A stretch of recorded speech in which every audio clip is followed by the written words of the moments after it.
Ils sont avocats, enquêteurs, proches des victimes, des suspects ou des coupables. Nous les avons choisis pour qu'ils se confient dans les voies du crime. Dans chaque épisode de ce podcast, nous recueillons la parole d'un témoin clé qui raconte une affaire de son point de vue. Dans le précédent épisode, nous vous racontions les débuts de l'affaire Grégory Villemain, ce petit garçon retrouvé mort le 16 octobre 1984 dans la Vologne. Dans un hors-série, l'hebdomadaire français de faits divers, Le Nouveau Détective, revient sur cette affaire hors norme qui garde tous ses mystères 36 ans après les faits. Pendant un temps, les gendarmes ont cru tenir le coupable, Bernard Laroche, finalement relâché, puis tué par Jean-Marie Villemain d'un coup de fusil, une vengeance qui mène le père du petit Grégory devant la cour d'assises de Dijon. C'est là que nous retrouvons pour ce deuxième épisode le journaliste Michel Marie qui avait couvert le procès pour le journal Le Nouveau Détective. Michel Marie, on est là 9 ans après la mort de l'enfant, le 3 novembre 1993. C'est le début du procès de Jean-Marie Villemain pour le meurtre de Bernard Laroche. C'est un procès presque surréaliste, on peut dire, et tout à fait exceptionnel. Racontez-nous comment ça se passe, quelle est l'ambiance dans cette salle d'audience ? Ce qui est exceptionnel dans ce procès, c'est la durée pour lequel ce procès a été audiencé sur 7 semaines, alors qu'il s'agit d'un crime, d'un meurtre simple. C'est Jean-Marie Villemain qui tire un coup de fusil en direction de Bernard Laroche, qui le tue parce qu'il pense que ce dernier a tué son enfant. En temps normal, devant une cour d'assises, un procès comme ça se règle en 2 ou 3 jours, et en tout cas certainement pas en 7 semaines. Bon, on va très vite comprendre, pour les journalistes qui étaient sur place, que le président de la cour d'assises avait décidé de refaire toute l'instruction de Grégory. Donc on n'était pas au procès de Jean-Marie Villemain, enfin c'était un prétexte entre guillemets. C'était le procès de l'affaire Grégory déjà. Bien sûr. Et puis ça avait quand même un intérêt important. Il fallait que les jurés, pour condamner, ou de toute façon il était évident qu'ils seraient condamnés, pour condamner Jean-Marie Villemain, il fallait savoir s'il avait tué un innocent ou s'il avait tué un coupable. Donc c'est sans doute aussi la raison pour laquelle on a repris toute l'instruction Grégory. Ça va être très vite, et vous y êtes, Michel Marie, à l'époque, ça va être très vite le procès des jalousies et des rancœurs. Il y a ces clans face à face, les Villemain, les Jacob, les Laroche, les Boll. Alors quelle est l'ambiance dans cette salle d'audience ? Il y a tout le monde, effectivement. L'ambiance est tendue, l'ambiance est glaciale. Chacun est venu tour à tour s'exprimer devant la cour, à la barre. Même le juge d'instruction a été cité. Et là, c'était tellement fouillis que le président, à un moment donné, a dit bon, on va essayer d'y voir plus clair en procédant à l'audition du juge d'instruction. Ça n'a pas été plus clair après, rassurez-vous. Je pense même que ça s'est un peu plus compliqué. Moi, j'ai le souvenir d'un procès glacial où chacun restait sur ses positions. Ça n'avançait pas, si vous voulez. Il y a eu la mort de Bernard Laroche dans cette histoire, il faut pas l'oublier, mais on comprend bien aussi que Jean-Marie Villemain n'a pas le rôle du méchant. Il va prendre la parole, Jean-Marie. Et là, toute la salle, il va y avoir un silence qui va se faire très naturellement. La salle va être pétrifiée. Jean-Marie s'est exprimé à plusieurs reprises pendant ce procès. Il a une espèce d'autorité naturelle, Jean-Marie Villemain. Et je pense qu'il était respecté à la fois par les magistrats, mais également par les avocats qui étaient présents. Et c'est très compliqué parce que on a dans le box d'habitude un méchant. On n'a pas d'empathie pour lui, c'est un violeur, c'est souvent le cas aux assises. C'est souvent le cas aux assises. On a Fourniret, on a des personnages comme ça dans le box. Et là, on a un brave père de famille à qui on a tué l'enfant et qui, persuadé que... Par colère, par coup de folie. Colère, un coup de folie, va se venger. Donc on a un type sympathique dans le box, ce qui est exceptionnel, ou ce qui est extrêmement rare. Et puis on voit autour de ce procès tout un tas de personnages incroyables qui viennent mentir très vraisemblablement à tour de rôle à la barre. Je pense qu'on ne pouvait voir autre chose pendant ce procès qu'un type écrasé par la douleur parce qu'on lui avait pris son enfant et qui a réglé ses comptes parce que l'enquête avait tellement cafouillé qu'on avait finalement remis dehors le meurtrier de son enfant et qu'il l'a pas accepté.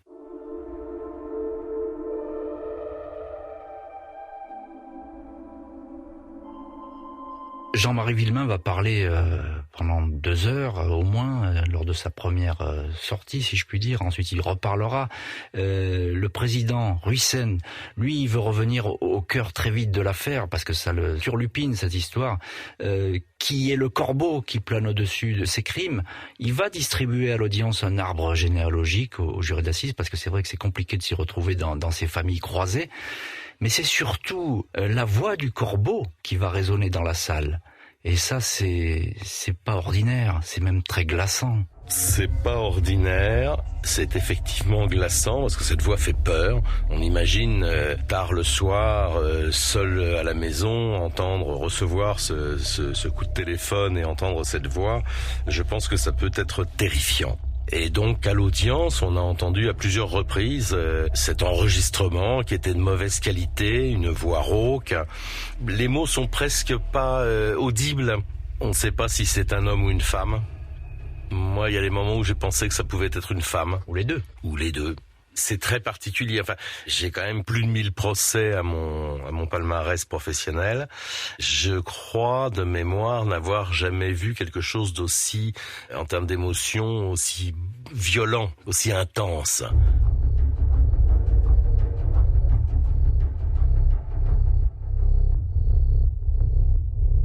Christine Villemain est évidemment à l'audience. Comment réagit-elle? Quel est son visage? Christine Villemain était extrêmement tendue, on peut le comprendre. Christine Villemain était venue soutenir son mari. On imagine ce qu'ils ont vécu entre son inculpation à elle était en prison.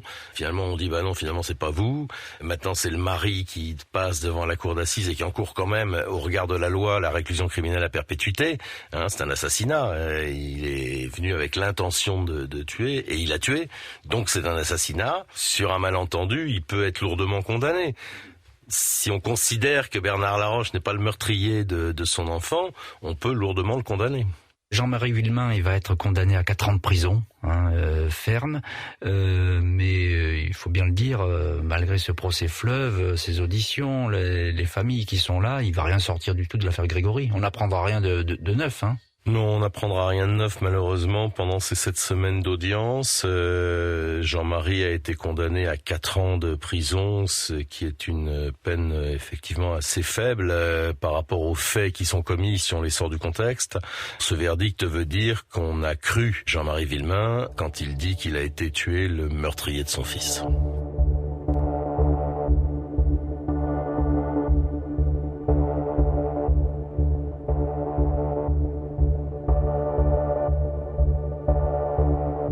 L'affaire Grégory va ensuite s'enliser, les juges d'instruction vont se succéder, on va perdre le fil de l'enquête, c'est un dossier qui n'en finit pas et dans lequel, c'est ce que met en lumière le nouveau détective, toutes les pièces, tous les éléments n'ont vraisemblablement pas été exploités. Michel Marie, c'est le cas de ce procès verbal où l'on parle d'une étrange odeur de lavande dans la voiture de Bernard Laroche. Bernard Laroche qui deviendra bien plus tard le suspect numéro 1. Et effectivement, cette histoire d'odeur de lavande, c'est la grand-mère de Grégory, la grand-mère maternelle, c'est-à-dire la maman de Christine Villemain, qui, le jour de l'enterrement, a besoin d'un chauffeur, demande à Bernard Laroche, à l'époque où il n'était évidemment pas suspect, de la conduire chez elle, chercher je ne sais quoi. On sait que Christine Villemain parfumait son fils à l'eau de lavande et qu'elle en mettait toujours beaucoup. Et lorsqu'elle monte dans la voiture de Bernard Laroche, elle a senti cette odeur de lavande et elle dit « mais ça sent Grégory ». Ça sent peut-être Grégory, mais cette histoire de parfum, Michel Marie, elle va finalement faire partie des nombreux mystères qui peuplent l'enquête. Et pour cause, le silence est pesant dans cette région des Vosges. Le procureur de Dijon, qui a repris le dossier, déclare qu'aujourd'hui encore, des gens savent des choses, mais se taisent. Dans ce hors-série, le nouveau détective consacre justement quelques pages à ces liaisons secrètes qui pèsent lourd sur la résolution de l'affaire Grégory. Il y a eu des loupés et un certain nombre de témoins qui auraient pu ou qui auraient dû à l'époque parler et dire des choses ne l'ont pas fait parce qu'ils étaient dans des situations qui leur permettaient pas de le faire. Je pense à cette voisine qui, le jour de la disparition de Grégory, a croisé avec sa voiture Bernard Laroche et Muriel Boll, et elle les décrit physiquement. Madame Clodon. La route est tellement étroite qu'ils ne peuvent pas se croiser, donc elle est obligée de s'arrêter pour laisser passer la voiture, la 305 verte, donc, de Bernard Laroche. Et ça, elle le dira qu'en 1990, enfin, on va l'apprendre en 1990, c'est-à-dire quand même 6 ans après la mort de Grégory, parce que ce jour-là, elle était avec son amant. Et qu'elle voulait pas que ça se sache. Elle voulait pas que ça se sache. L'enquête va avancer désormais en même temps que la science. L'année 2021 pourrait être déterminante de ce point de vue.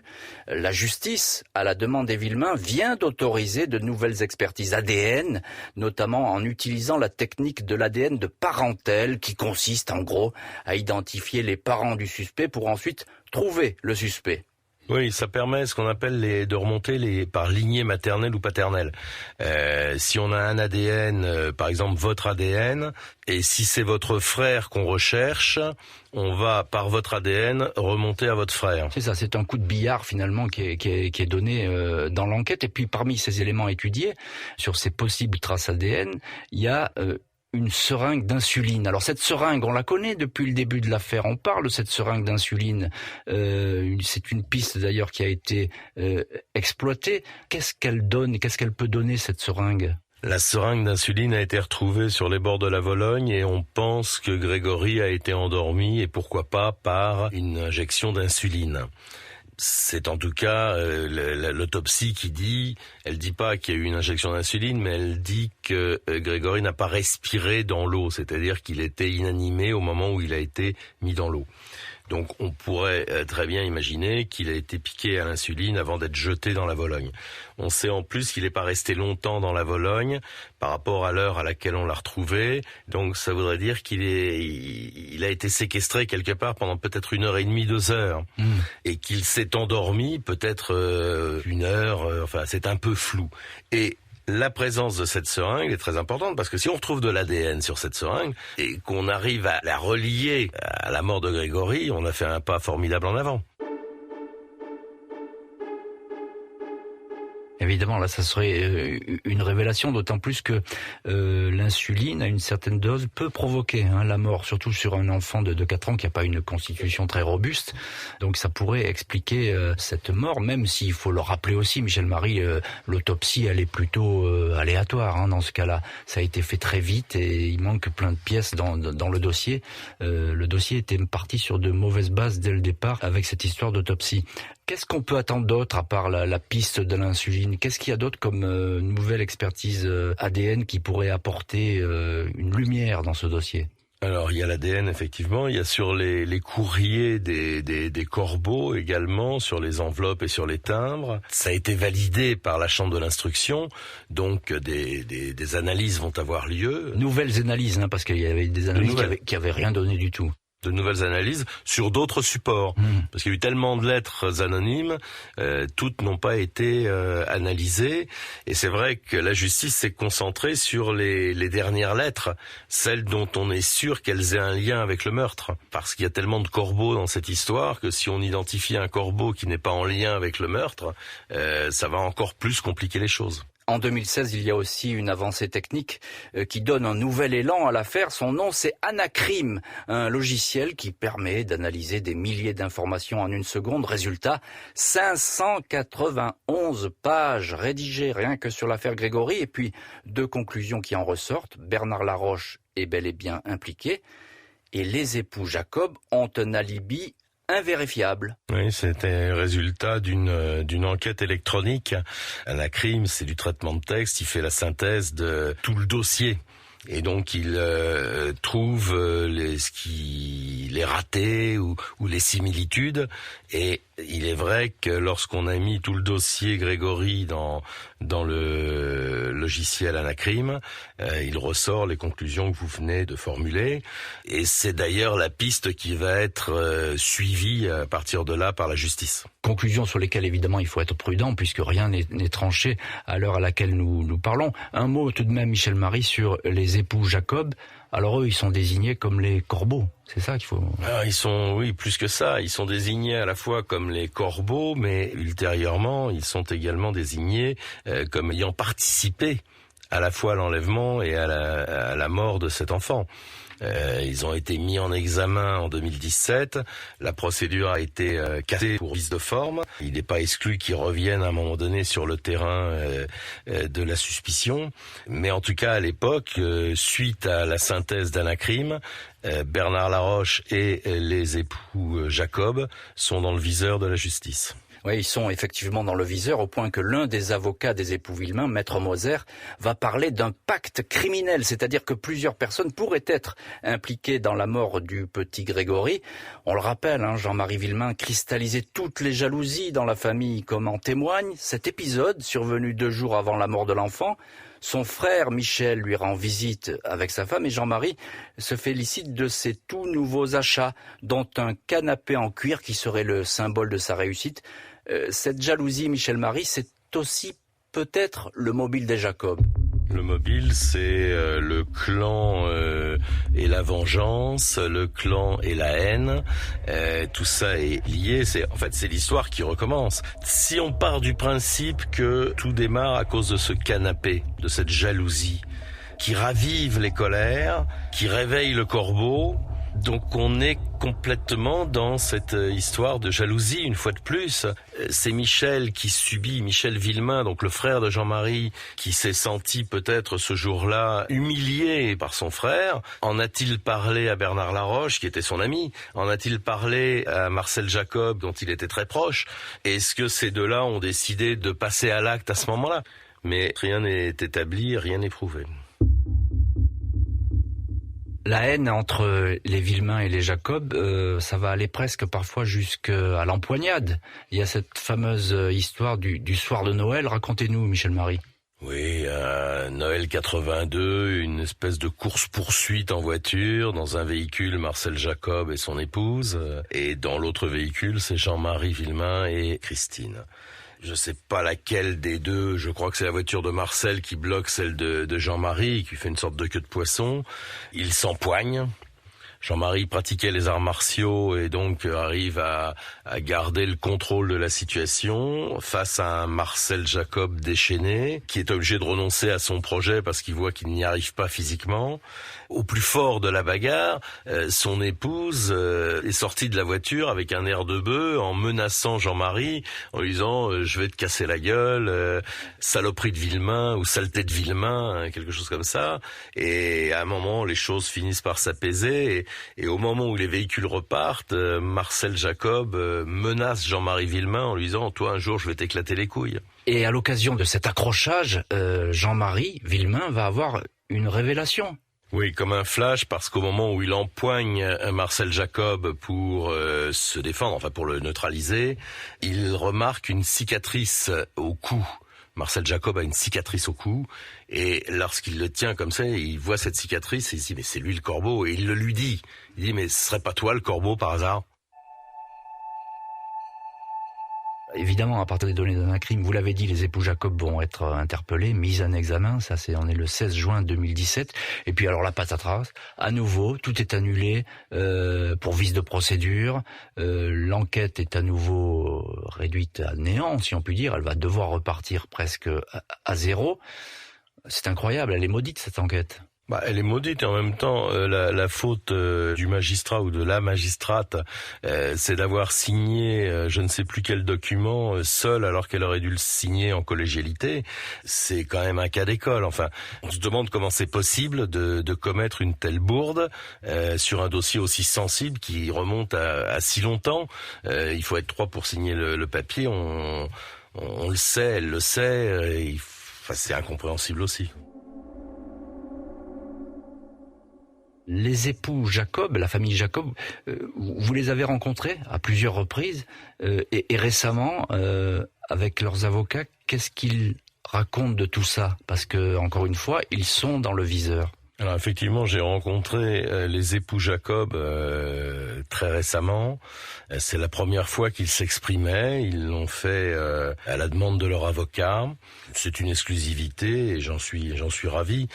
En dehors de la gloire de les avoir rencontrés, très honnêtement, ils n'ont pas grand-chose à dire. Comme s'ils avaient été formatés pour nier. Ils disent non à tout. Ils ne cherchent même pas à expliquer. Je leur parle par exemple de quelque chose qui est connu, archi connu dans le dossier, c'est la haine entre les Jacob et les Villemain, et ils me disent je n'étais pas au courant. L'un des avocats des Villemain, Thierry Moser, lui, il annonce, en tout cas il croit, il espère un procès aux assises d'ici 2 ou 3 ans. Dans ce dossier, c'est peut-être optimiste, mais pourquoi pas ? Pourquoi pas, mais vous le savez comme moi, pour emmener quelqu'un devant la cour d'assises et que ce soit crédible, il faut quand même des éléments. Si en l'état, parce que je vois bien qui est visé dans cette affaire, enfin dans ce projet de Maître Moser, mais imaginons qu'avec le dossier en l'état, on emmène les Jacob dans un box cour d'assises, ils seront, à mon avis, à 99% acquittés. En l'état du dossier. Il n'y a rien contre eux. Je dis pas que c'est pas eux, j'en sais rien, mais il y a rien. Et personne pour l'instant n'en sait rien, d'où l'importance de ces nouvelles expertises qui vont se poursuivre et se dérouler. On a une idée du timing que cela prendra ? Non, les experts sont longs généralement. La justice a cette vertu de ne pas être pressée. Et puis depuis 36 ans, de toute façon, on n'est plus à quelques mois près. Si on peut aboutir, ce serait formidable, et que ce soit au mois de mai ou au mois de septembre, ça changera pas grand-chose. J'ai un peu le sentiment qu'on a tout fait.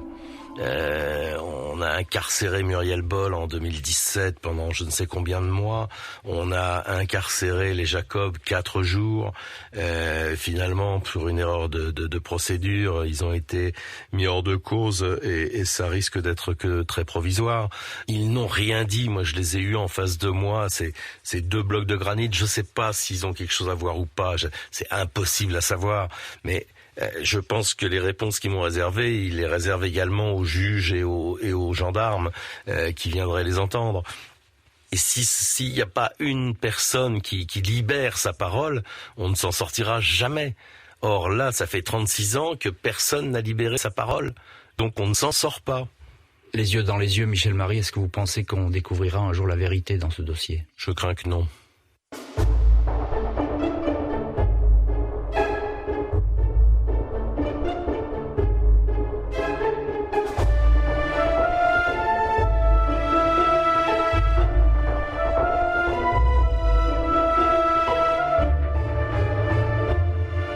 Vous venez d'écouter la seconde partie des Voix du crime, saison 2, consacrée à l'affaire Grégory. Vous pouvez retrouver cet épisode et tous les précédents sur l'application RTL et vos plateformes d'écoute préférées.